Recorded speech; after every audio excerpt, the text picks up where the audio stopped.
Narcisista. ¿Cómo se utilizan todos los días el narcisismo, la sociopatía y la manipulación? Por Taylor Hench. Narrado por Cristian Grosso. Capítulo 1. ¿Cuál es uno de los síntomas más ignorados del narcisismo? El narcisismo se manifiesta en patrones de comunicación que incluyen la no escucha habitual. Los narcisistas tienden a hablar mucho y escuchar muy poco. El narcisista sabe más. Después de todo, entonces, ¿por qué molestarse en escuchar lo que otras personas tienen que decir? ¿Alguna vez hablaste con alguien que reaccionó con desdén a cada pequeña cosa que dijiste?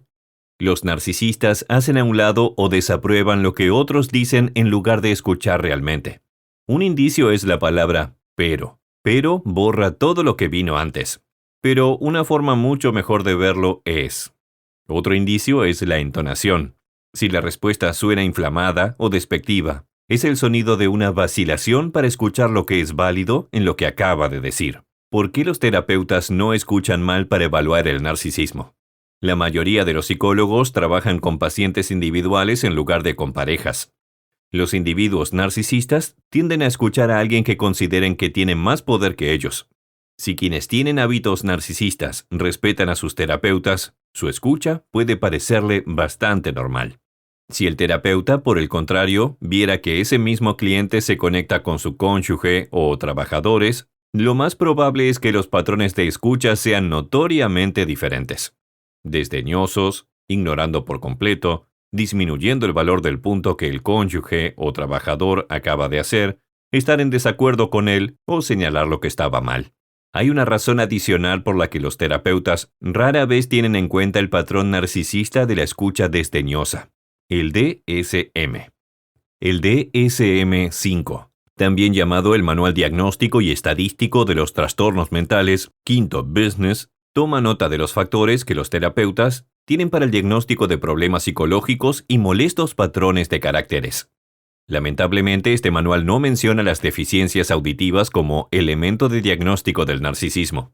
Una vez más, la psicología en un sentido general y mucho más, los psiquiatras que escriben el manual DSM tradicionalmente se han centrado principalmente en las personas en lugar de en lo que esas personas hacen cuando se conectan con otras. Los terapeutas tienden a ver lo que nos han enseñado a buscar. Nuestro manual de diagnóstico omite enseñarnos a mirar los patrones de comunicación como malas prácticas de escucha. ¿Cómo puede lidiar con la escucha narcisista desdeñosa en su vida? Si alguien que conoces habla con un mínimo de escucha, lo más importante es que no te lo tomes como algo personal. Descartar lo que dice como incorrecto o sin importancia dice más sobre esa persona que sobre usted o lo que ha dicho. Así como no tomaría personalmente la capacidad auditiva restringida de alguien con sordera parcial, tenga en cuenta que su buen amigo, colega o ser querido narcisista tiene una discapacidad genuina.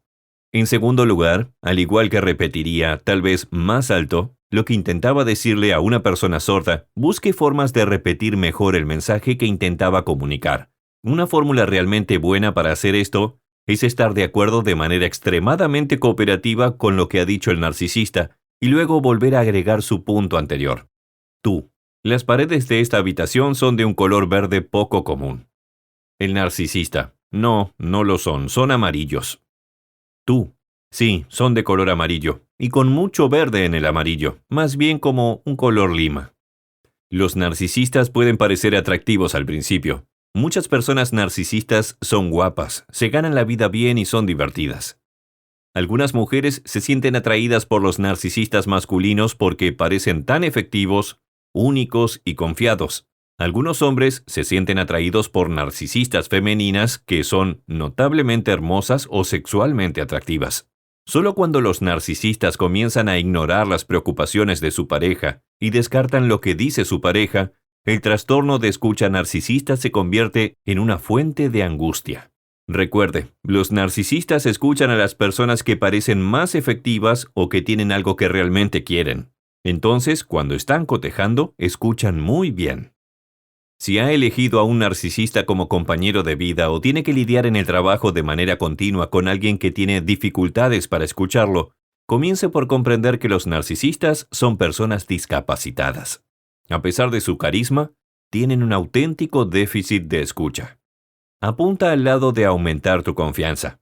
Deberá poder hablar de una manera que transmita una sensación interna de poder personal. En tercer lugar, desde esa posición de confianza, al menos en asuntos de importancia para usted, utilice fuertes habilidades de diálogo colaborativo. Demuestre que ha escuchado la perspectiva de su pareja y luego persista hasta que tenga éxito en transmitir su perspectiva también. Recuerde que la mayoría de los narcisistas pueden escuchar y escuchan, incluso con empatía, cuando sienten que la persona con la que están hablando tiene un mayor poder. Poniéndolo en práctica. He aquí un ejemplo de mi práctica científica. Gina finalmente había tenido suficiente de la incapacidad de su compañero Jonathan para escuchar su versión de los problemas. Cuando se conocieron, Jonathan parecía ser un gran oyente. Se deleitaban en largas charlas juntos. Poco a poco, sin embargo, Jonathan se había vuelto opositor. Eventualmente comenzó a enfurecerse para bloquear la voz de Gina cuando le había ofrecido su perspectiva y ella trató de agregar otra. Hablar de preocupaciones políticas fue lo peor. Intentar discutir cualquier disgusto que hubiera tenido lugar entre ellos causó una avalancha de peros de Jonathan, seguido de ira si Gina trataba de verbalizar sus puntos de vista.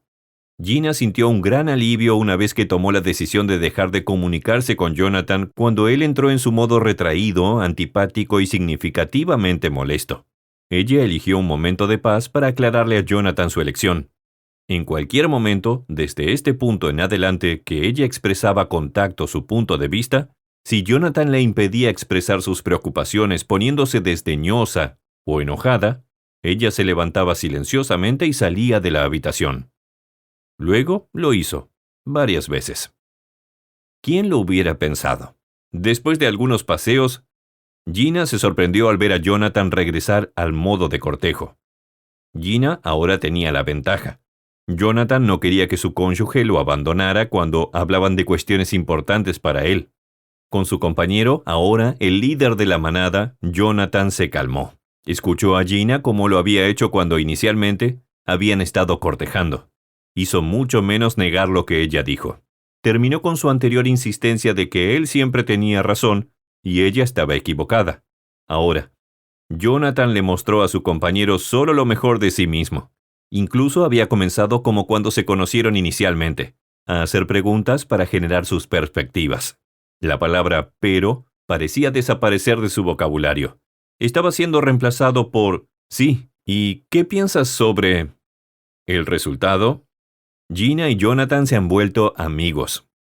Gina puede relajarse en la casa y disfrutar de los encantadores lados de Jonathan. Si Jonathan vuelve al modo de discusión narcisista, Gina sale de la habitación. Sin embargo, principalmente Gina es más feliz y Jonathan parece más feliz también. La moraleja de la historia: al interactuar con un narcisista leve a moderadamente severo, debes mantenerte fuerte. No agresivo, solo fuerte en autoconfianza. Asegúrense. Actualice sus habilidades para el diálogo cooperativo para desarrollar su autoestima. Entonces, espere ser escuchado. Nunca se sabe lo que podría surgir. El signo de narcisismo más ignorado podría o no desaparecer. Capítulo 2. El narcisismo de las celebridades puede ser infeccioso. En las últimas semanas, Kanye West ha compartido que él es el recipiente de Dios, demasiado ocupado escribiendo historias para leerlo, y es la voz de su generación. Agrega que el mayor dolor de su vida no es poder verse a sí mismo en vivo. Al igual que su nueva esposa, la mujer más impresionante en la existencia humana, Kanye claramente comprende algo. En pos del centro del escenario, el narcisismo vende. Pero la obsesión por uno mismo que aceptamos y motivamos para aquellos que encuentran su camino hacia el centro de atención es un poco más difícil de manejar cuando encuentran su camino en nuestras vidas. Elija una ocupación de cara al público, y es probable que los narcisistas acudan en masa a sus niveles superiores. Kurt Cobain dijo: "No me importa lo que pienses a menos que tenga que ver conmigo". Madonna dijo que neutralizó la radiación en un lago ucraniano. Lindsay Lohan ofreció belleza, gracia y confianza. He aprendido a aceptar y apreciar realmente lo que la naturaleza me dio. Haga un sobrevuelo de los accidentes de tren consecutivos de Clinton, a Spitzer, a Petró, a Weiner, y son hermanos unidos en la creencia de que las reglas son molestias sufridas por aquellos que lavan sus propios vehículos. Cosas fabulosas. Pero la gran característica del narcisismo estrella es que sostenemos el clicker. Cuando hayamos tenido suficiente, simplemente podemos proceder a otra diversión. En nuestras vidas, cuanto más cerca está el narcisista, más difícil es escapar del vórtice. Según el Dr. Drew Pinsky, el narcisismo de las estrellas es transmisible. En su libro de 2009, The Mirror Effect: How Celeb Narcissism is Seducing America, él y el coautor, el Dr. Mark Young, razonan que los excesos de las estrellas, marcados por las implosiones públicas, no solo son cautivadores. Alimentados por las redes sociales y la televisión inmobiliaria, son contagiosos. La vanidad, el exhibicionismo y los derechos y las otras marcas registradas del narcisismo están infectando a la población en general. Si el narcisismo Celeb es el patógeno social que especifican, entonces tienen un anfitrión grande y dispuesto. Pocos de nosotros hemos pasado por la vida sin ser tocados por los narcisistas que caminan entre nosotros. Madres, padres, buenos amigos, compañeros de trabajo, incluso a nosotros mismos. Si tiene dudas, puede encontrar diferentes versiones del inventario de personalidad narcisista en línea. Antes de tomarlo, observe las advertencias prominentes de que los resultados no son buenos o malos, una indicación de valor personal o una razón importante para acudir a un terapeuta. Entonces, un narcisista es parte de nuestras vidas. ¿Y qué? ¿Qué pasa con la confianza en uno mismo? De hecho, parecería que un poco de narcisismo es una cualidad útil en cualquiera que crea que está calificado para liderar. Existe una fácil diferencia entre una alta confianza en uno mismo y el narcisismo. Aquellos con alta autoestima usan su confianza en sí mismos como una herramienta para forjar relaciones. A los verdaderos narcisistas les podría importar menos. No quieren relaciones, realmente quieren un séquito. Los psicólogos responden rápidamente que los verdaderos narcisistas deforman las órbitas de todo lo que los rodea. Acorralado por un narcisista en una celebración, puede esperar a que respire, crear una distracción y huir. Cuando el narcisista está en la familia o en el trabajo, son más problemáticos. Los padres o cuidadores narcisistas están colocados para causar el peor daño mental.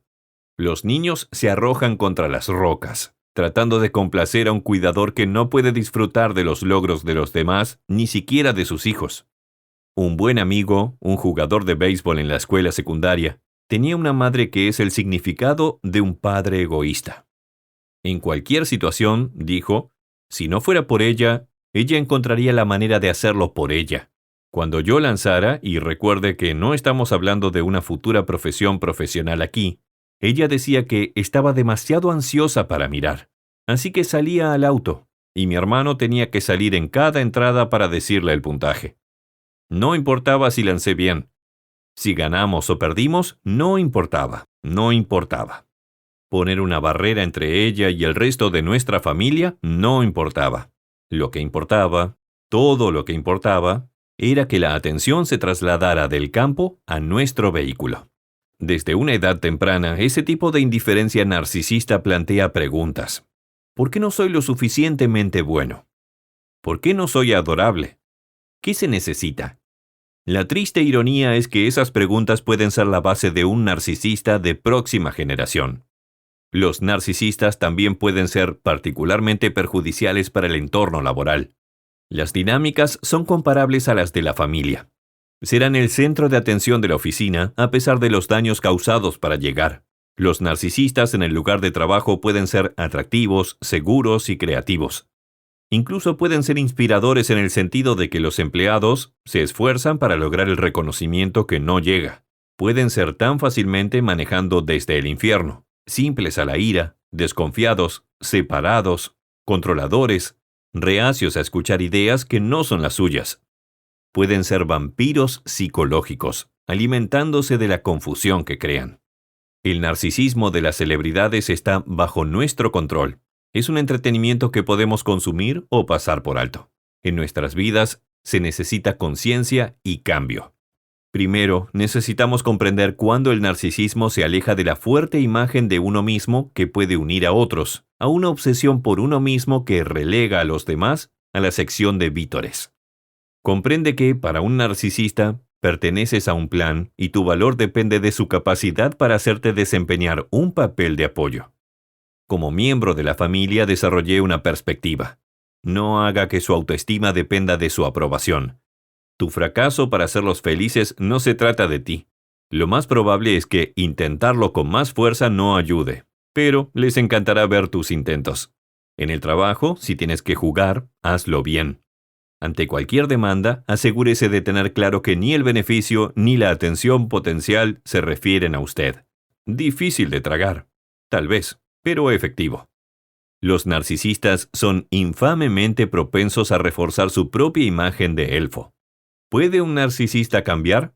Es posible, pero una vez que un individuo está convencido de que él o ella es el centro del universo, deja poco espacio para la perspectiva. Capítulo 3. Las 3 preguntas para examinar la capacidad dañina de un narcisista. La mayoría de nosotros probablemente estaría de acuerdo en que vivimos en una sociedad molestamente narcisista. Nos quejamos de otras personas que están conectadas a sus teléfonos celulares y a la cámara, en la que se compone de que pierden todo el color local y el tiempo cuando se interponen en nuestro camino mientras intentamos navegar por el camino o circunnavegar áreas de belleza escénica, desastres naturales o trauma hecho por el hombre. Los adultos y los jóvenes están perdiendo la vida en un esfuerzo por obtener una selfie impecable, y esto muestra un cambio cultural que será difícil de retroceder. Casi todo el mundo tiene algún nivel de narcisismo, y hay niveles absolutamente saludables de este rasgo. Sentirse bien en ti mismo, tener un nivel saludable de confianza en ti mismo y creer en ti mismo son características positivas que debes tener. Sin embargo, llega un punto en el que se cruza la línea entre la sana confianza en uno mismo y se muestra el narcisismo. Señales de riesgo de narcisismo poco saludable. Normalmente, las siguientes características se utilizaron para definir los niveles científicos de narcisismo. Autoestima inflada e injustificada, con expectativas de que otros estarán de acuerdo. Un concentrado excesivo en tener éxito, poder y relaciones poco prácticas. Creencia de que uno trasciende y solo puede ser entendido por individuos o instituciones con exactamente la misma categoría excepcional. Necesidad continua de atención y elogios severos. Creer que uno realmente merece un trato único por encima de los demás y que los demás deben cumplir sin cuestionar cualquier exigencia. Visión explotadora de las relaciones. No reconocer o comprender las emociones o necesidades de los demás. Creer que los demás están celosos de uno o están celosos de otros. Exhibir vanidad en las interacciones interpersonales. Algunas de las cualidades de esta lista no son demasiado preocupantes, al parecer, en sí mismas. A decir verdad, algunos de estos rasgos sugerirían un líder fuerte y competente en dosis reguladas. Se ha revelado que la vanidad, la audacia y la supremacía son cualidades que pueden ayudar a los líderes a llegar a la cima. Sin embargo, cuando estas cualidades se integran con un enfoque agudo en el autoengrandecimiento y la incapacidad de ver a los demás como seres humanos por derecho propio, los narcisistas se vuelven dañinos. Sus egos autoinflados también podrían empoderarlos para lastimar a otros mediante el descuido total de los sentimientos de otras personas o el daño deliberado a otros, ya sea físico o psicológico. El DSM-5 sugiere que el narcisismo se ha convertido en un problema considerablemente cuando las propensiones narcisistas de una persona conducen a deficiencias en el funcionamiento de la identidad, la autodirección, la empatía y las relaciones. Lamentablemente, las tendencias narcisistas suelen tener las relaciones en ciernes en seco. Además, cuando la identidad de una persona se basa en ideas falsas y grandiosas de superioridad, el desempeño efectivo en un entorno profesional no es posible a largo plazo. Estas 4 partes son realmente aquellas áreas que son esenciales para ser genuino, bueno y humano. Desafortunadamente, las personas que padecen afecciones de personalidad de cualquier magnitud están ciegas a la creencia de que tienen algún tipo de problema. Las personas que luchan con las tendencias histriónicas no pueden imaginar que están haciendo una montaña con un grano de arena. No se puede convencer a un individuo que experimenta miedo de que está equivocado en su creencia de que una persona está tratando de atraparlos. Los narcisistas no creen que su autoadoración y ausencia de empatía por los demás represente un problema. 3 preguntas para evaluar el narcisismo dañino. Si estás en una relación con una persona que parece un poco enamorada del espejo o que está demasiado interesada en obtener la foto correcta de ella o de él mismo, o si está demasiado seguro de que es lo mejor que se puede mostrar en el mundo empresarial, es posible que desee considerar las siguientes cualidades adicionales antes de ponerse en contacto por última vez con su nivel de narcisismo. ¿Se opone deliberadamente a otros y muestra hostilidad activa? ¿Muestra signos de grandiosidad que le impiden relacionarse con otras personas? ¿Invierte mucho tiempo en comportamientos de búsqueda de atención que están diseñados para llamar la atención sobre cualquier lugar en el que se encuentre? Muchos especialistas creen que estas características, además del funcionamiento deficiente en múltiples áreas, son mejores formas de evaluar el narcisismo. Los narcisistas pueden ser atractivos y entretenidos, pero cuando el brillo desaparece y su sentimiento se usa, podría ser el momento de irse con dignidad, ya que los narcisistas rara vez reconocen que podrían ser la razón por la que sus relaciones no duran. Capítulo 4. El ascenso y la desaparición del narcisismo financiero. Independientemente de la perspectiva política, todo el mundo se ha sentido realmente enfermo por este proceso electoral. Ha sacado a la luz un oscuro vientre de la cultura estadounidense contemporánea, plagado de insatisfacción, amargura, falta de confianza, gran ansiedad y miedo. Es importante destacar que el proceso ha hecho que cada uno de nosotros cuestione los componentes esenciales que producen un gran líder. ¿Debería centrarse en la política, el carácter o tener los beneficios de estar dentro o fuera del sistema? Ha puesto de relieve el papel del efectivo. ¿Qué papel debe desempeñar el efectivo en la gestión? ¿Es un buen amigo o un enemigo? ¿Algo que apreciar o no gustar? ¿Debo confiar en una persona que lo tiene o sentirme más alineado con alguien que no lo tiene? El dinero es y siempre ha sido un impacto poderoso en el liderazgo y la gobernanza, pero ¿qué sucede cuando se sobrevalora su función? Con narcisismo financiero, verás que el dinero es una fracción de la totalidad, que termina siendo un principio organizador principal en el que los activos financieros se convierten en el componente que especifica para la autoconfianza, la condición social y el valor de la comunidad. Desde este estado de ánimo, el mejor líder es el que tiene la cuenta de ahorros más grande o la capacidad de mover una cuenta de ahorros enorme como le plazca. El GPS para llegar no está claro, pero eventualmente se trata de mí, lo que tengo y a quién puedo impactar. Todo o absolutamente nada prevalece el pensamiento y el sentimiento. Mi evaluación, o la devaluación de usted, se basa eventualmente en si usted me ayudará a obtener más efectivo o impacto asociado al efectivo. En Cash, Meaning and Choice Institute, hemos tenido la suerte de trabajar y aprender mucho de algunas de las historias de éxito empresarial de Estados Unidos. Mujeres y hombres que han construido empresas efectivas con fines de lucro y sin fines de lucro con determinación, coraje, visión, respeto y estabilidad. Si bien no hay dos historias iguales, nos ha impresionado su capacidad para integrar la fuerza personal, la durabilidad y la inteligencia con respeto, comunicación y colaboración con sus asociados y colegas. No solo su círculo íntimo, sino todos los que han contribuido al éxito de su negocio. Es posible que se haya enterado de estos líderes. Sus historias aparecen ocasionalmente en los medios de comunicación o en publicaciones periodísticas menos conocidas como la publicación de responsabilidad corporativa. Muchos de ellos encarnan lo que hemos descubierto como Abundance Intelligence, la capacidad excepcional de liderar con claridad, humildad, respeto y versatilidad. Son excelentes estudiantes. Si bien son individuos extremadamente fuertes, están dispuestos a aprender mucho de otros que tienen ideas diferentes, aprender mucho de sus errores, asumir la responsabilidad de los problemas, arreglar y continuar. Y utilizan lo que han aprendido para resistirse y avanzar de nuevas formas. Como personas que han creado una gran riqueza, saben que es solo una fracción de la totalidad de lo que hace que un negocio y una vida sean exitosos. Valoran la reciprocidad y la conexión en sus relaciones. Son seguros de sí mismos, pero no arrogantes, y son sensibles al impacto de su riqueza en aquellos que no son tan afortunados como ellos, trabajando para optimizar las oportunidades y minimizar los elementos dañinos de su riqueza. Hace 5 años escribí algo sobre una creciente epidemia de ansiedad e incertidumbre monetaria en nuestra nación. Lo definí como un cambio radical de la psicología del efectivo en nuestra sociedad.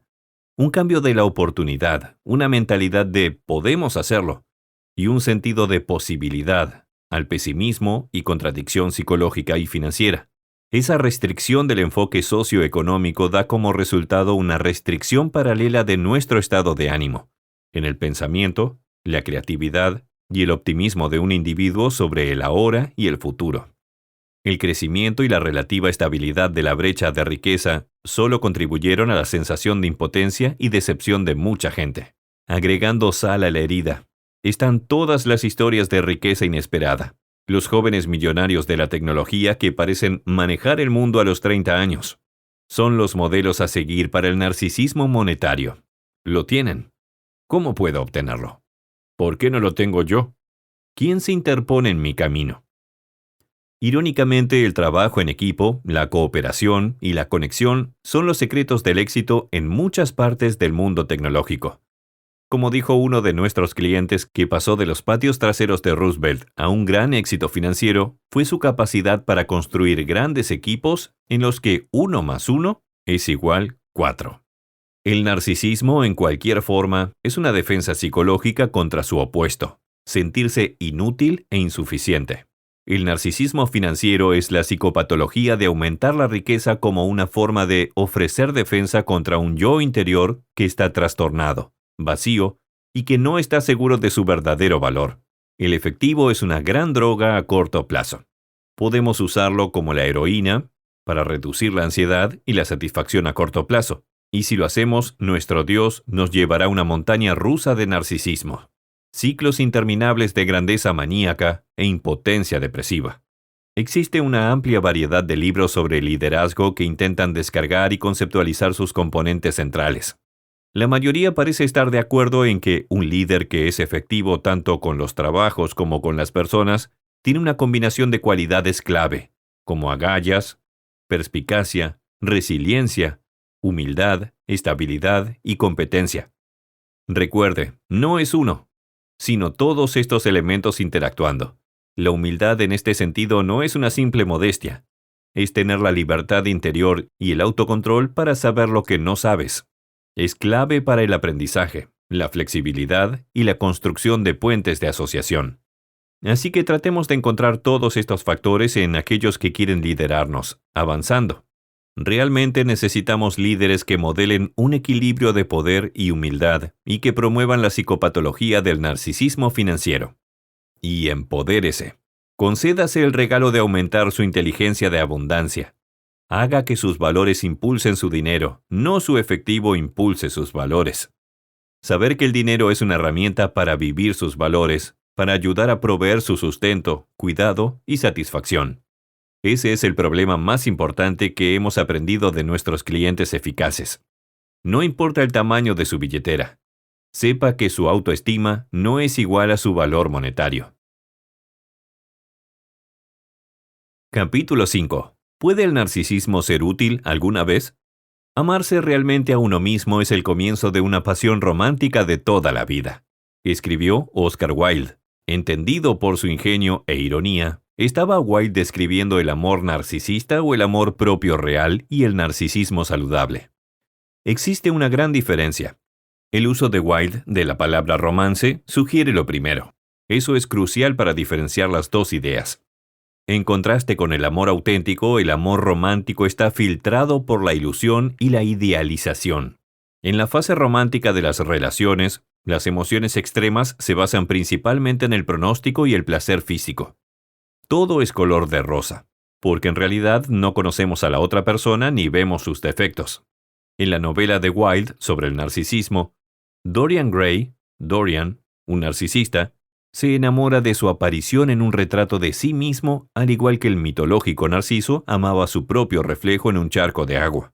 Tanto él como Dorian eran incapaces de interesarse o amar a nadie más. Ignoraron su arrogancia, sentido de derecho o crueldad hacia las mujeres que amaban. Comparación del amor propio y el narcisismo. El amor propio real incorpora amar nuestra fragilidad y defectos. Va más allá de la autoestima, que es una autoevaluación. Nos aceptamos totalmente a nosotros mismos. A diferencia de Dorian, que no podía soportar la idea de envejecer mientras su retrato seguía siendo joven, cuando nos amamos a nosotros mismos, estamos vinculados a nuestro yo sin edad. El amor propio nos hace humildes. No tenemos por qué desfilar detrás de una fachada de falso orgullo. Tampoco nos idealizaremos y engrandeceremos. Ni negamos ni ocultamos nuestros puntos débiles y defectos. En cambio, aceptamos nuestra plena humildad.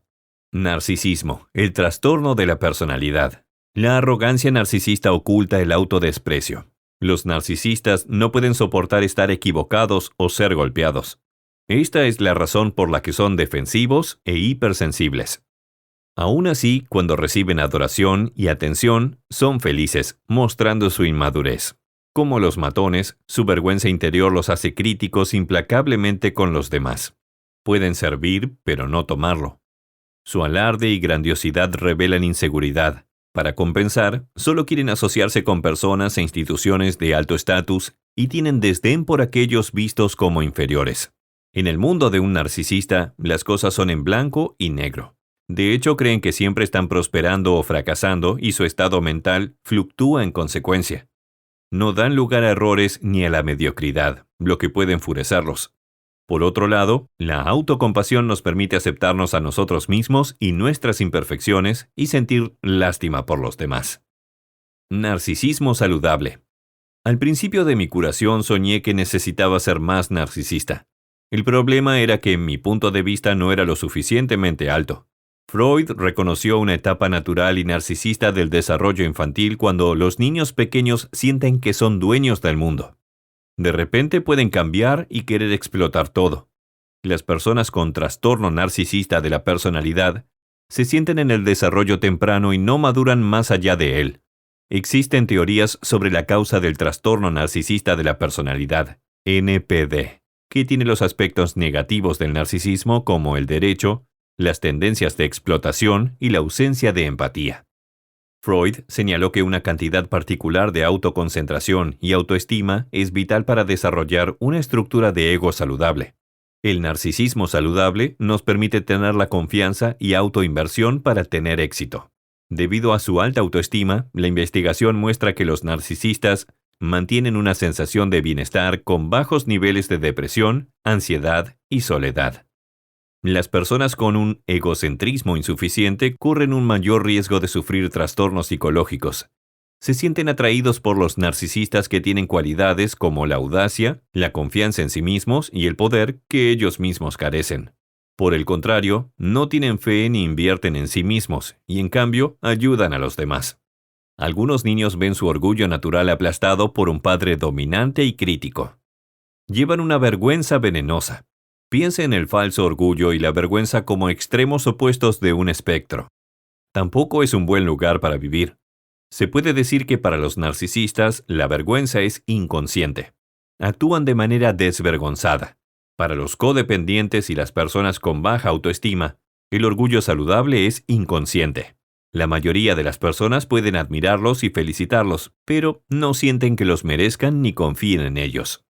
El objetivo de la curación es acercarnos más al medio donde podemos sentir orgullo sin arrogancia.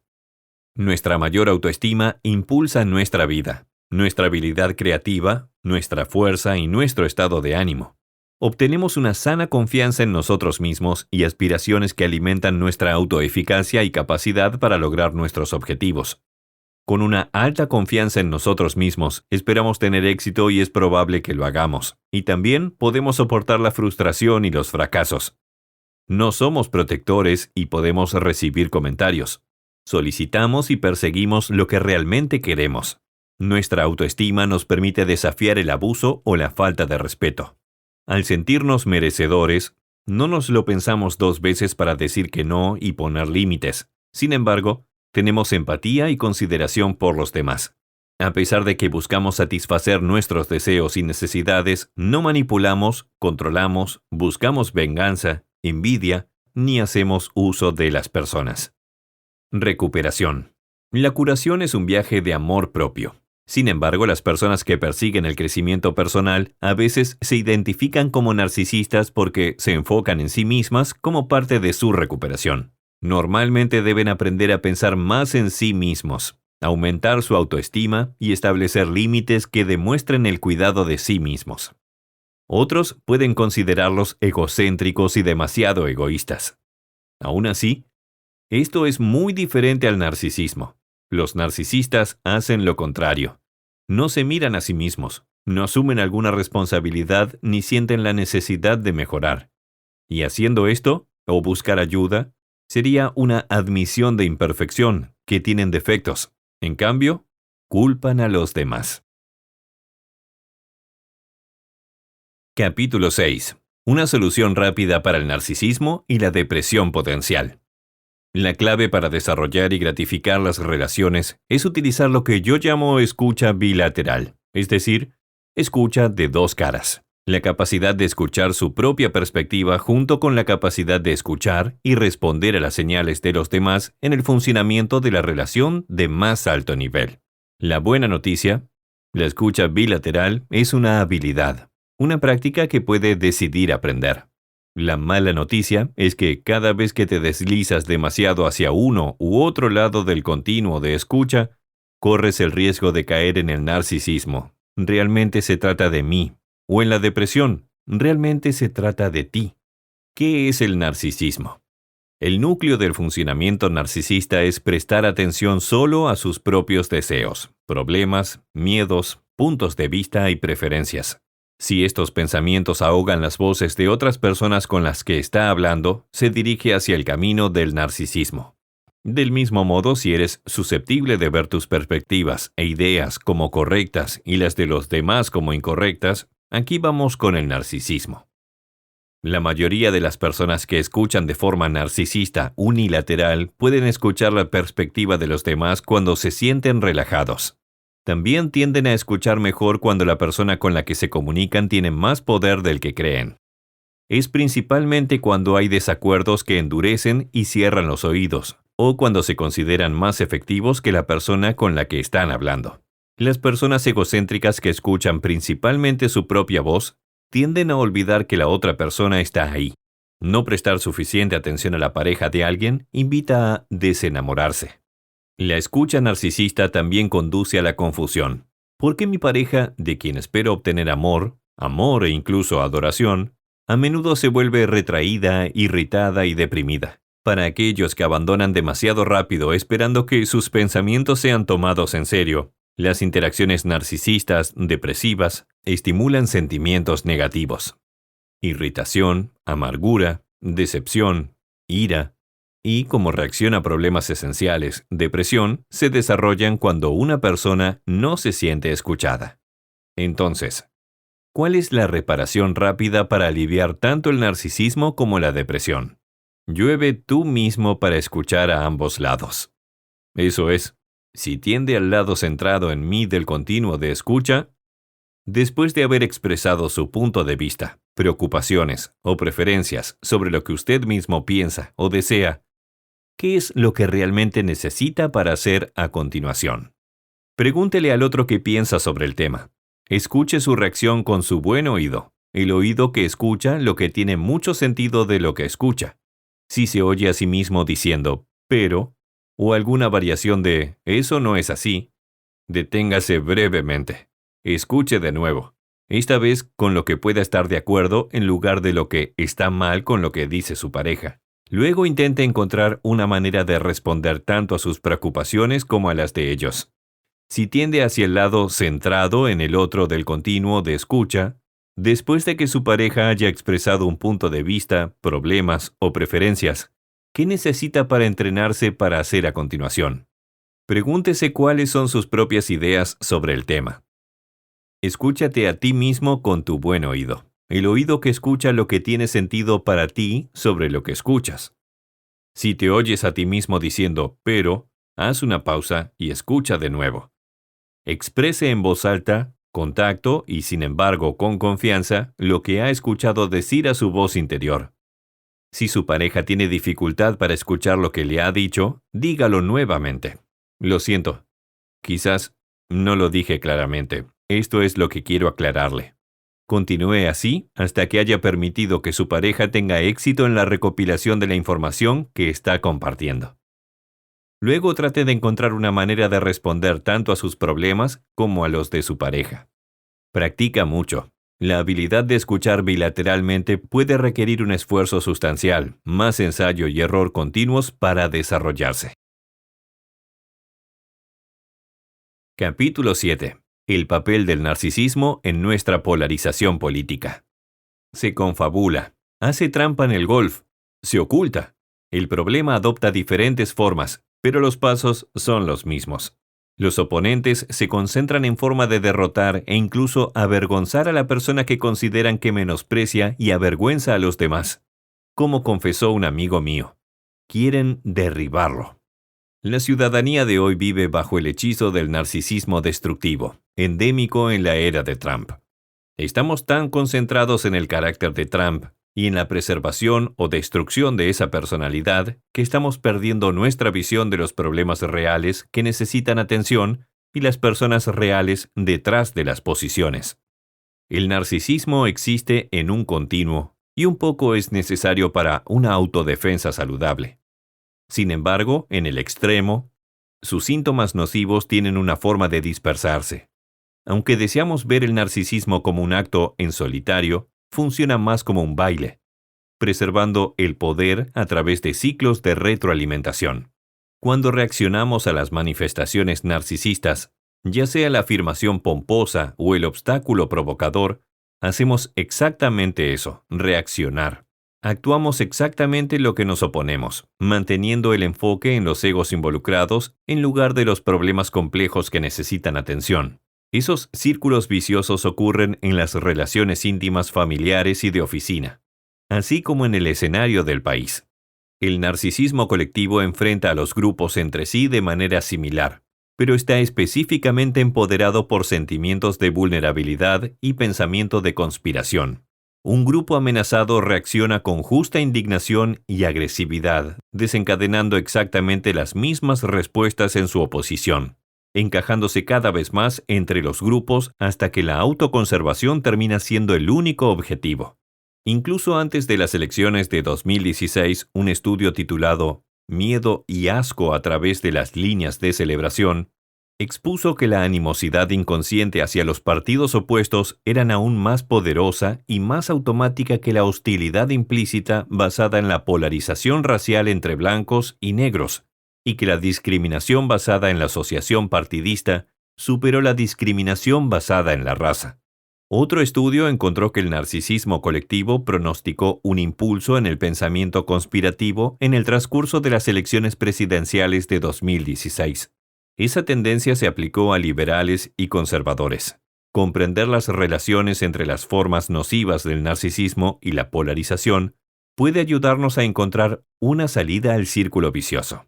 Pero incluso con este entendimiento, realmente necesitamos apreciar a qué nos enfrentamos. La realidad TV es popular debido a que toma ventaja de los mecanismos del cerebro primitivo que recompensa a nosotros a través de series de rabia y venganza. Somos adictos a nuestros malos narcisistas. Comprender esto puede ayudar. Podemos dejar de morder los ganchos y en cambio permitir que el deseo alcance su punto máximo y se reduzca una y otra vez hasta que el narcisismo pierda su poder. Y podemos buscar intencionalmente nuevos beneficios, aquellos que surgen de las conversaciones más difíciles que generan una comprensión más amplia. Eso no significa eximir a nuestros representantes de la responsabilidad de sus acciones. De hecho, el compromiso necesita esa contabilidad. Significa comprender cuando estás atrapado en un ciclo de deshumanización compartida. La función central del narcisismo destructivo es el ensimismamiento a expensas de la empatía. La empatía es un requisito previo vital para conversaciones políticas significativas y eficientes, un factor crucial para la democracia. Es inadecuado sentir empatía dentro del grupo. El desafío es comprender con quién no estamos de acuerdo.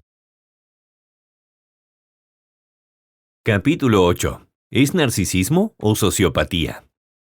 El trastorno narcisista de la personalidad, NPD, y el trastorno antisocial de la personalidad, APD, son dos trastornos mentales únicos y por lo general los médicos no suelen diagnosticarlos en conjunto. Sin embargo, para muchos expertos en salud psicológica, hoy en día está claro que el APD puede incluir rasgos narcisistas y que, en algunos casos, el NPD puede incluir rasgos antisociales o sociopáticos.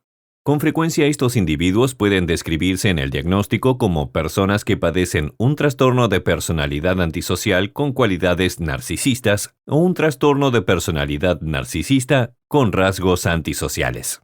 Y el evento de esta mezcla parece ir en aumento. Por esta razón, he propuesto la creación de un nuevo diagnóstico híbrido de personalidad antisocial narcisista en el que, si bien los criterios para ninguno de los dos pueden cumplirse por completo, esta confluencia de síntomas y comportamientos juntos conforman un sigilo devastador, inseguro y en algunos casos incluso trastorno de carácter fatal. Describo esta condición macabra como narcisismo psicopático. Ver mis publicaciones anteriores para indicar el nexo entre el narcisismo patológico y la sociopatía.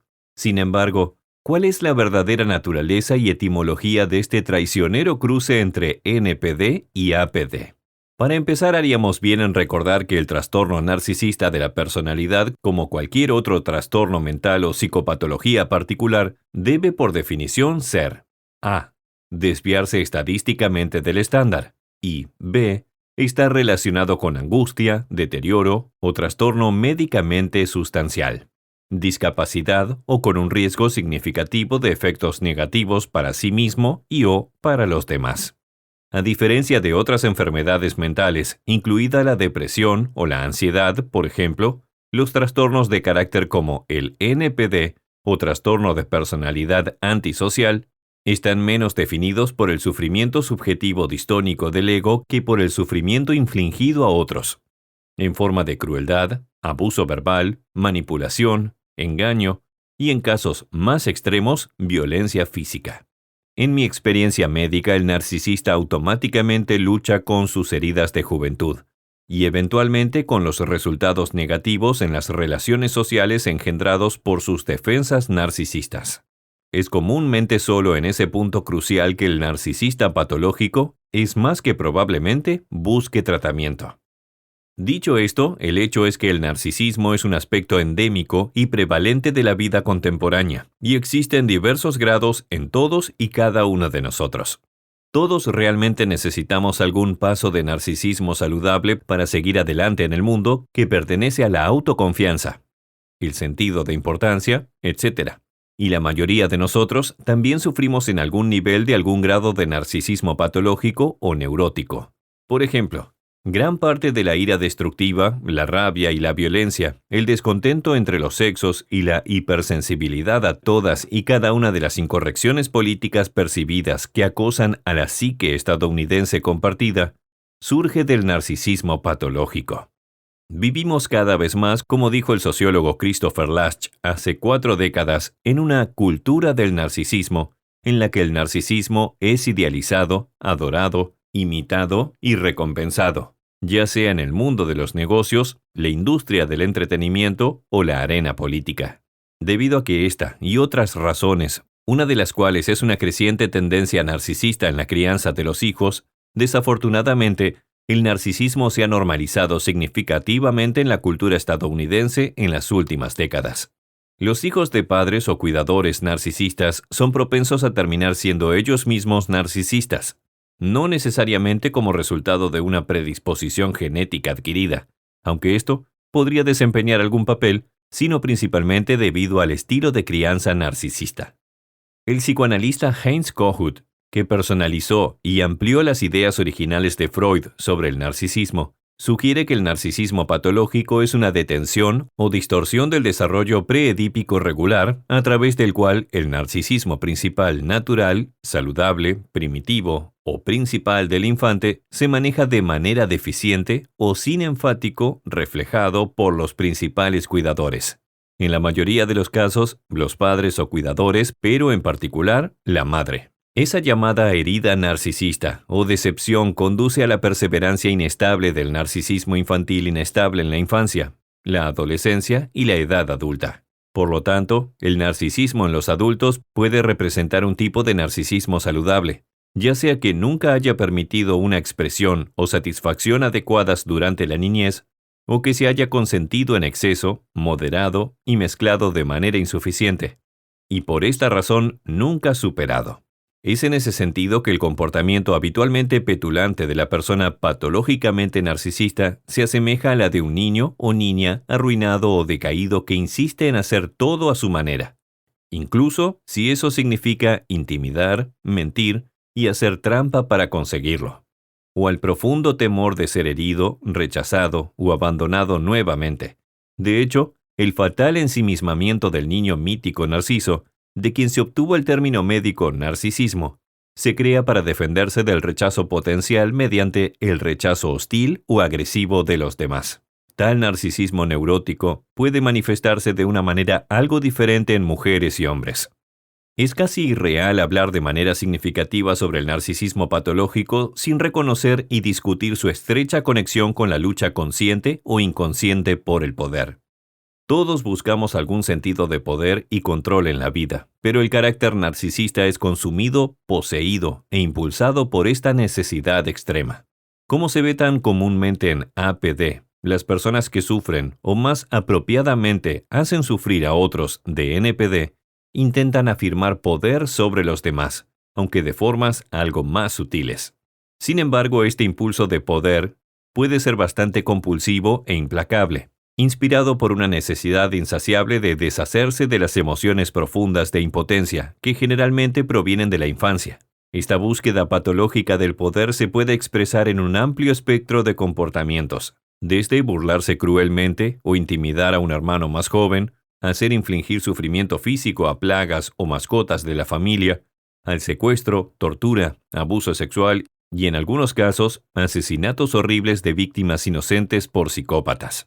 Cuando estos individuos buscan y alcanzan efectivamente posiciones de poder en la industria, la comunidad académica o la política, los resultados pueden ser desastrosos, ya que es especialmente en el individuo patológicamente narcisista y hambriento de poder donde el poder absoluto corrompe absolutamente. Sin embargo, esta misma crueldad, sadismo y voluntad de poder desenfrenada se manifiesta en las vidas de los narcisistas enloquecidos, creando caos y provocando sufrimiento en todos aquellos que se encuentran dentro de su esfera de influencia más pequeña.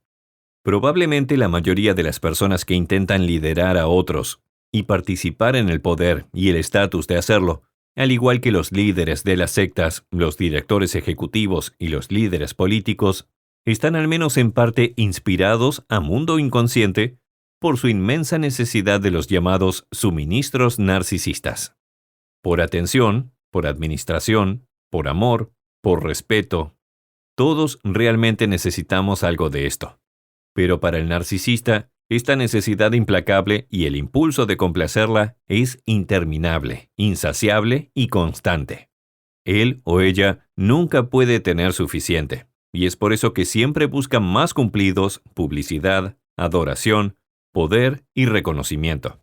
De hecho, cuando esta profunda necesidad se ve frustrada crónicamente, como cuando se trata de la mayoría de los criminales de tiroteos masivos, batallas, terrorismo y otros tipos de ataques violentos contra público, se convierte en lo que yo llamo, ver mis publicaciones anteriores, como una rabia por el reconocimiento. Para esas personas incapaces de encontrar formas positivas de obtener un suministro narcisista, no hay límite para lo que están dispuestos a hacer para obtener ese sentido de reconocimiento e importancia a los ojos del mundo.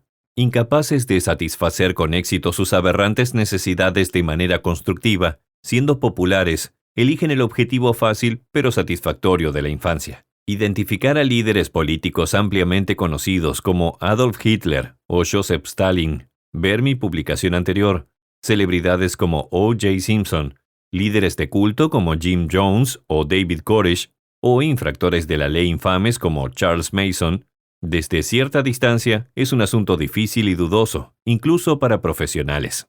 Evidentemente, evaluar o perfilar la personalidad de una figura tan sombría, enigmática y evasiva como Osama Bin Laden, ahora fallecido, por ejemplo, es una tarea igualmente difícil. No obstante, en un artículo presentado en la 25ª reunión científica anual de la Sociedad Internacional de Psicología Política en 2002, el Dr. Aubrey Immelman, profesor asociado de psicología en la Universidad de St. John de Minnesota, hizo precisamente eso. Al conectar los datos biográficos reconocidos de Bin Laden en un perfil de personaje utilizando la segunda edición del Inventario de Criterios de Diagnóstico de Million, MIDC, Immelman concluyó que la combinación de Bin Laden de patrones de caracteres ambiciosos e intrépidos sugiere la presencia del síndrome del narcisista sin principios de Million.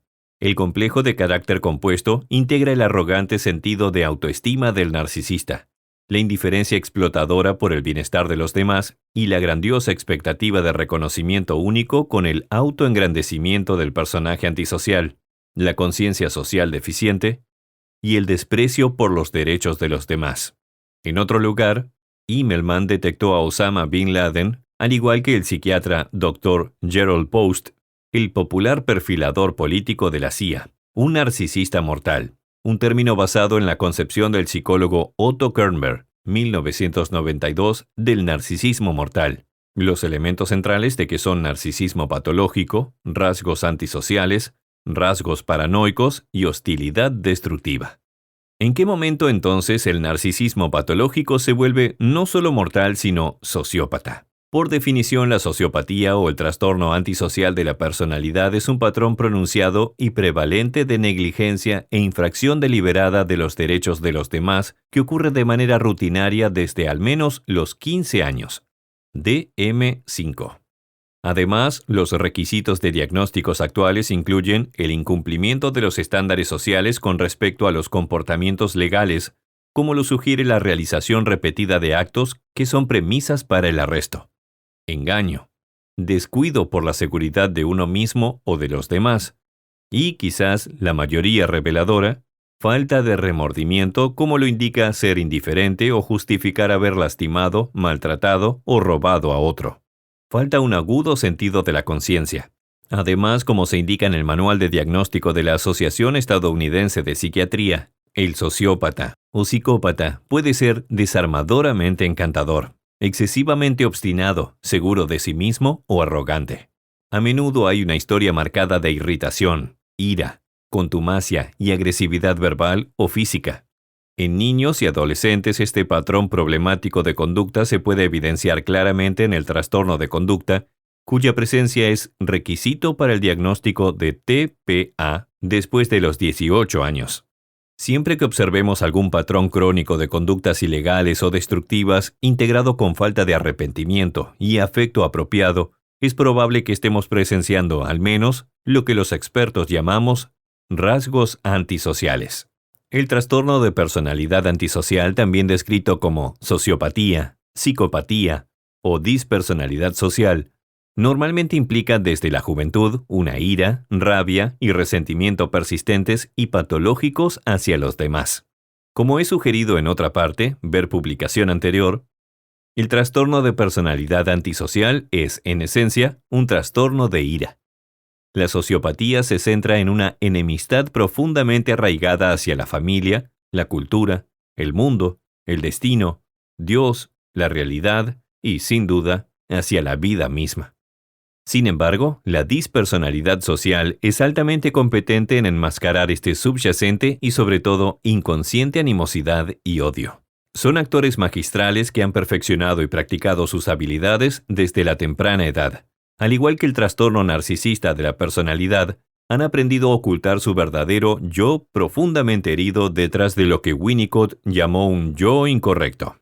Lo que el mundo ve en personas tan dañadas y peligrosas es una personalidad protectora increíblemente rígida, para emplear el término práctico de Jung, que se deriva de las máscaras dramáticas utilizadas por los actores de teatro en el teatro griego milenario.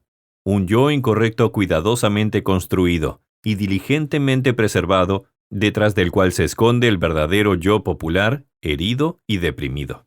Desde hace mucho tiempo se presume que el carácter antisocial, el psicópata, Posterior a haber cometido una actividad delictiva, no tiene un sentido real de conciencia o culpa, debido quizás a alguna anomalía hereditaria o superego insuficiente. Sin embargo, sugeriría que la conciencia sociópata, como los sentimientos mucho más profundos pertenecientes a su yo verdadero disociado y negado durante mucho tiempo, todavía está presente, pero congelada profundamente bajo el hielo grueso y frío del yo protector incorrecto. Es por eso que algunos delincuentes parecen tan tranquilos por sus malas acciones y las espantosas repercusiones negativas. Es exactamente lo que los hace tan encantadores y diabólicamente convincentes estafadores, manipuladores y mentirosos. Y en muchos casos, asesinos a sangre fría. La principal diferencia entre el trastorno de personalidad narcisista y antisocial es siempre de grado. El narcisismo patológico a menudo incluye inclinaciones antisociales. La sociopatía suele mostrar propensiones narcisistas. El límite diagnóstico entre estos dos trastornos de personalidad contiguos es, en el mejor de los casos, difuso. Se ha sugerido y corroborado por investigaciones que aquellos que experimentan un trastorno de personalidad antisocial, en particular lo que se llama psicopatía primaria, buscan niveles asombrosos de estímulo y parecen no aprender de la experiencia. Es como si fueran adictos a la adrenalina, posiblemente para neutralizar una depresión crónica oculta o para sentir algo en absoluto y tan fuera de contacto con sus sentimientos que incluso las experiencias típicamente desagradables, como el tiempo en prisión, parecen no desalentar su mala conducta. El trastorno de la personalidad antisocial representa el narcisismo patológico en su forma más extrema y dañina. Un sentido de privilegio narcisista es característico del trastorno de personalidad tanto narcisista como antisocial. Cuando se trata del trastorno de personalidad antisocial, la conducta astuta, manipuladora, destructiva y agresiva sirve el propósito subconsciente de hacer que otros experimenten exactamente los mismos sentimientos de miedo, rechazo, victimización, dolor, terror, abandono y traición que el perpetrador durante su vida, su propia infancia. El violador, acosador, asesino en serie, a juzgar por su comportamiento, cada uno de estos criminales aparentemente comparte la creencia consciente de que tiene el derecho absoluto de lanzarse sin ser invitados a las vidas de las tribus y de hacer uso egoísta de los demás para sus propios fines narcisistas. Sin embargo, en realidad, esta percepción supone un grado de conciencia consciente que en su mayor parte simplemente no está presente. Sin embargo, comparten en común una ausencia única de empatía con su prójimo. No quieren o no pueden sentir empatía ni identificarse con las emociones y necesidades de los demás. Actitudes y acciones tan groseramente inhumanas e incluso monstruosas se derivan principalmente de una mezcla de grandiosidad compensatoria y un desapego esquizoide de sus propios sentimientos. Ciertamente, un sentido de privilegio narcisista es particular tanto del trastorno narcisista como del antisocial de la personalidad, aunque quizás por razones algo diferentes, para el sociópata como Charles Mason, el sentido de derecho se origina al sentir que el mundo les debe por haber sido tan rechazado, aunque el sentido de privilegio del narcisista proviene generalmente de compensar las emociones de grandiosidad, supremacía y especialidad. Suele faltar algún sentimiento de culpa y conciencia, sobre todo en la sociopatía. Y ambos comparten una clara falta de empatía con su prójimo, dudando o incapaz de sentir empatía o identificarse con las emociones y necesidades de los demás. Más allá de un nivel de relación razonablemente superficial. El tremendo narcisismo de acusados criminales como Jodi Arias, Joran van der Sloot, O.J. Simpson, Drew Patterson y tantos otros, los convence de que poseen una inteligencia superior y por esa razón, eventualmente pueden burlar al sistema. Esa grandiosidad narcisista con respecto a su inteligencia que, en mi experiencia, es exagerada y no necesariamente acorde con la evaluación de inteligencia estandarizada, se puede ver en el pronunciamiento previo al juicio aparentemente arrogante y jocoso de Jodi, de que ningún jurado me condenará jamás. De la misma manera que el juego compulsivo reportado de Van der Sloot reflejaba un exceso de confianza grandioso y narcisista en el que podía vencer en solitario al sistema de casinos. Guardar la cara es un aspecto principal del narcisismo patológico. El esfuerzo concertado, en algunos casos frenético o desesperado, para proteger y asegurar la personalidad pública a toda costa.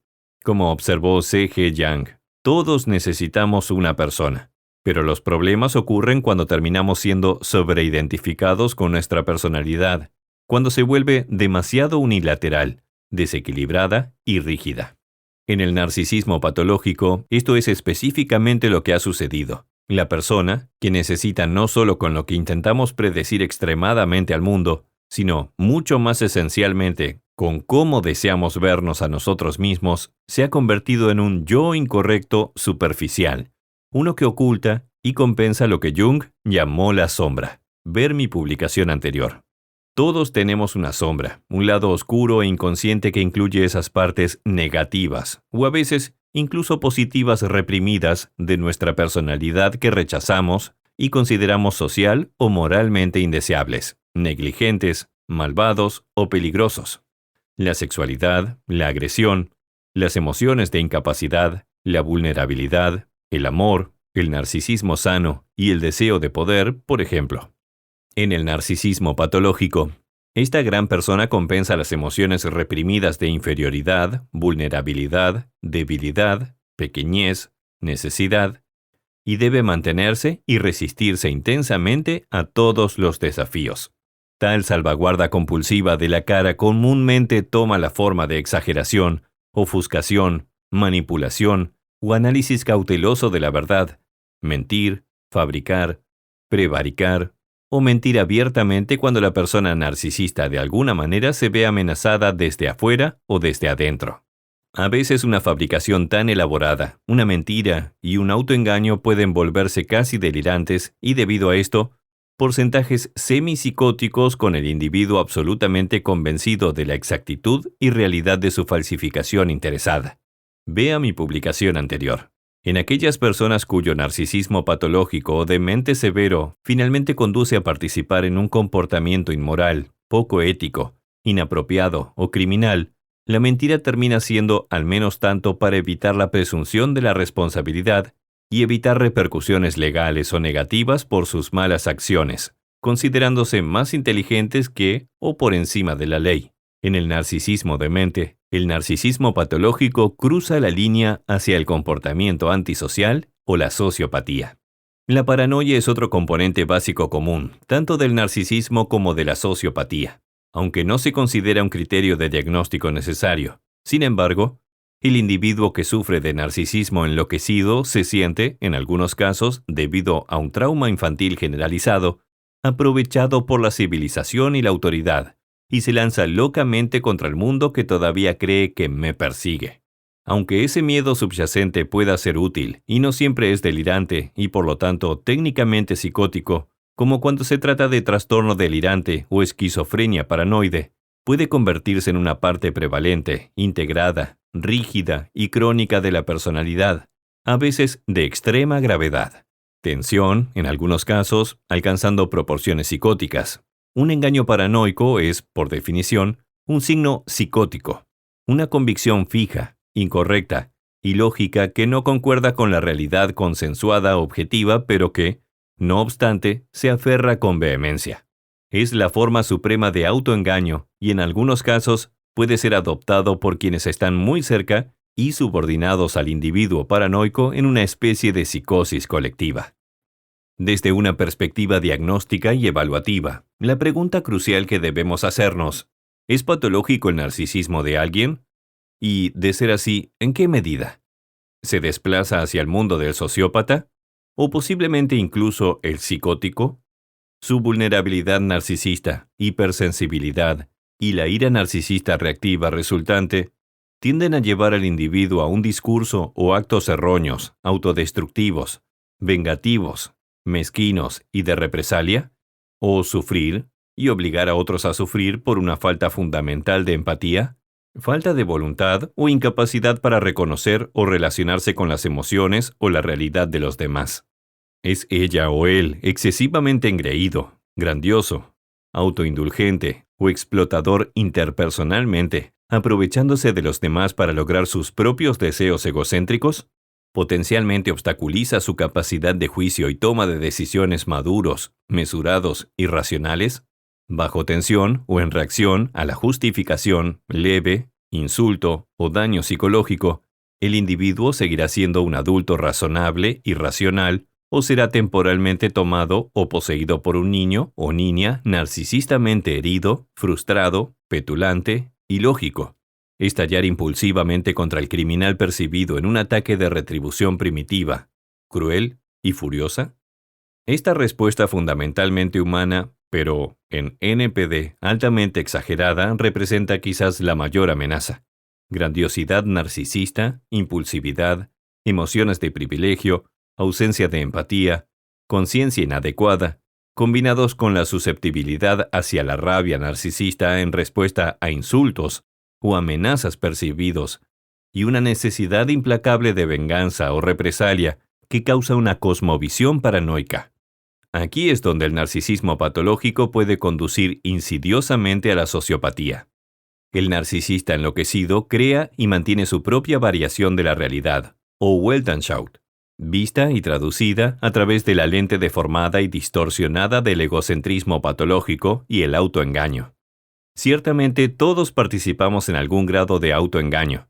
Se hace que la realidad concuerde con la imagen grandiosa e inflada de sí mismo del narcisista, y quienes lo rodean se ven obligados a percibir la realidad de la misma manera. En muchos casos esta distorsión de la realidad puede terminar siendo delirante, cruzando la línea de la neurosis a la psicosis. Importante para esta discusión es la fuerte conexión entre los problemas del narcisismo, la sociopatía y el mal. Quizás lo más aterrador de enfrentar es el hecho de que cualquiera podría cometer actos perversos, dados los escenarios correctos o incorrectos. Recuerde, por ejemplo, los experimentos de psicología atemporales de Milgram y Zimbardo, que demuestran este hecho aleccionador y las atrocidades ignoradas y cometidas por el pueblo alemán normal en la época del Holocausto, un fenómeno de Hannah Arendt ha denominado la banalidad del mal. Cada uno de nosotros alberga la capacidad natural para el mal. Sin embargo, elegimos por razones obvias negar esa realidad preocupante, eligiendo en cambio predecir inconscientemente esa potencialidad de comportamiento perverso, la llamada sombra, sobre otros. El diablo, los retadores políticos o partidos, movimientos, grupos, gobiernos federales extranjeros, terroristas, inmigrantes, minorías, religiones, mujeres u hombres, en lugar de reconocerlo conscientemente en nosotros mismos.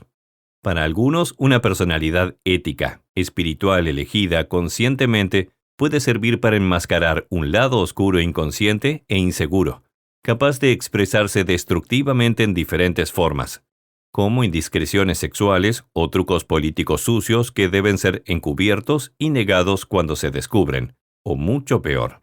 Otra sorprendente similitud entre las personas narcisistas y sociópatas es su asombrosa astucia e inteligencia nativa.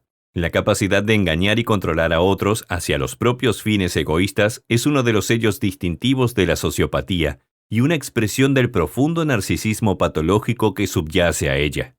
Como sugiere la evaluación mental pública desde la cárcel del asesino culpable fundado, Joran van der Sloot, la persona que sufre y hace que otros luchen cruelmente con lo que yo llamo narcisismo demente es básicamente un niño inmaduro, egoísta, egocéntrico, resentido y furioso por dentro, un poderoso cuerpo adulto. Vea mi publicación anterior.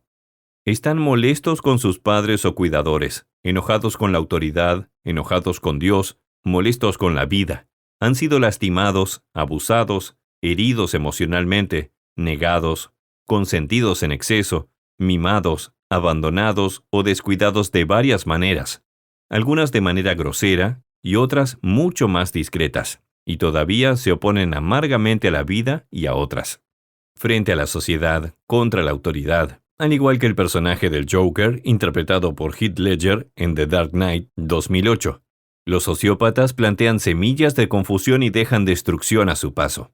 Cuando tienes un niño de 5 o 10 años cabreado con poco control de los impulsos que vive en un cuerpo adulto, con la libertad, el poder y los recursos para hacer lo que le plazca, tienes un individuo extremadamente inseguro que es eficiente en la mayoría de los casos, actos atroces y, en el caso de los líderes mundiales, catastróficos. Estas personas enojadas, vengativas, amargadas, oportunistas, impulsivas y, en algunos casos, depredadoras, ven el mundo como su patio de recreo personal, y para algunos, a todos los que viven en él como su próxima víctima o conquista potencial. Para citar al asesino en masa culpable fundado, Charles Manson, el chico del cartel de tendencias tan malvadas o antisociales, todavía soy un niño de 5 años. Vea mi publicación anterior sobre el niño interior. Si los transgresores violentos como Jodi Arias o Joran van der Sloot son los mocosos mimados, las personas autoindulgentes, manipuladoras y narcisistas que muchos creen que son, y los sangrientos asesinos que ambos finalmente admitieron ser, ¿qué podría haberlos hecho así? Cuando se trata de van der Sloot, ¿podría haber sido su educación afortunada, protegida y liberal la principal raíz de sus problemas psicológicos? Las experiencias juveniles extremadamente negativas y angustiantes suelen formar parte de la historia familiar del narcisista psicopático. La grave negligencia, abandono y abuso de los jóvenes de Charles Manson es un ejemplo del libro. Sin embargo, debemos recordar cómo Sigmund Freud dejó en claro que a lo largo de las etapas más vitales del desarrollo de la personalidad en la infancia, se puede producir un daño profundo o fijación, no solo al recibir muy poco amor, atención, gratificación de las necesidades, sino de manera similar al recibir demasiadas de estas influencias positivas necesarias. Los niños, naturalmente, realmente necesitan amor, apoyo, atención y reconocimiento. Dicho esto, también necesitan establecer límites firmes, repercusiones apropiadas y constantes para la mala conducta, la disciplina y lo que los psicólogos relacionados con el crecimiento denominan frustración óptima. La agravación óptima es la forma en que los niños aprenden a retrasar la gratificación, mantenerse firmes en las tareas, desarrollar la fuerza interior y la independencia y adaptarse a lo que Freud llamó el principio de la realidad. Cuando falta tal estructura, fijación de límites y disciplina, las semillas del narcisismo enloquecido encuentran un terreno fértil en el que crecer. Entonces, en resumen, puede haber una línea muy fina, en algunos casos invisible, que divide el narcisismo y la sociopatía. Una línea que se puede cruzar en cualquier momento. El sociópata vive al otro lado de esta línea, habiéndose vuelto amargadamente contra la sociedad, participando repetida y usualmente de manera impulsiva en actividades ilegales que resulta en varios arrestos, mentir, manipular, estafar, engañar y un comportamiento agresivo y vengativo enfocado en deshacer o pagar, respaldar una herida y evitar ser empujado por otros, particularmente por figuras de autoridad legítima. El narcisista, por otro lado, suele estar mejor adaptado a la cultura, trabaja a un mayor nivel, suele tener más éxito económico y social, elude la ley con más maestría, por lo general se mantiene alejado de un registro formal de arresto, elige trabajar dentro del sistema, aceptando exteriormente en lugar de rechazar a la sociedad, pero todavía juega con sus propias pautas egoístas y rebeldes. Busca incesantemente admiración y estimulación, y podría ser no menos vengativo y consistente, aunque a veces más sutil, al vengarse de los más pequeños desaires percibidos. El narcisista psicopático se encuentra en algún lugar entre estos dos polos en un espectro de trastornos de la personalidad, y de alguna manera el narcisismo psicopático puede resultar la condición más difícil de reconocer, ya que no es claramente una ni otra, sino un híbrido complicado capaz de cometer el mal de manera discreta y esconderlo detrás de un sofisticado tejido de mentiras, interrupciones, negación, prevaricación, ofuscación, bullying, intimidación, manipulación, gaslighting y desinformación. ¿Cómo se pueden identificar falsos tan notables? ¿Cómo desenmascarar a estos actores maravillosamente competentes? Incluso psicólogos forenses y psiquiatras altamente capacitados y experimentados son a veces engañados por estas personas notables, algunas de las cuales incluso pueden engañar a una evaluación de polígrafo. En psicología forense tenemos numerosos enfoques y pruebas para encontrar engaños o simulaciones. Sin embargo, desde el punto de vista médico, lo más revelador para el crítico forense experto es discernir la presencia de un patrón duradero, desde la infancia o la adolescencia, de engaño, impulsividad, manipulación, irresponsabilidad y negligencia egocéntrica, por, si no una ofensa total, los derechos de otras personas, necesidades y sentimientos sin arrepentimiento, que a menudo adoptan la forma de una conducta ilegal que normalmente, pero no siempre, conduce a detenciones. Estos individuos experimentan narcisismo psicopático. Algunos logran burlar constantemente a la ley y pueden ser realmente efectivos elevándose a los picos de poder, celebridad y riqueza. Sin embargo, en la mayoría de los casos, aunque no en todos, incluso estos chicos malos inteligentes finalmente se equivocan o se vuelven demasiado arrogantes, lo que resulta en detención, enjuiciamiento y posible encarcelamiento. Esto ha sido Narcisista. Cómo se utilizan todos los días el narcisismo, la sociopatía y la manipulación, por Taylor Hench. Narrado por Cristian Grosso. Copyright 2020 Taylor Hench. Producción Copyright 2020 Taylor Hench.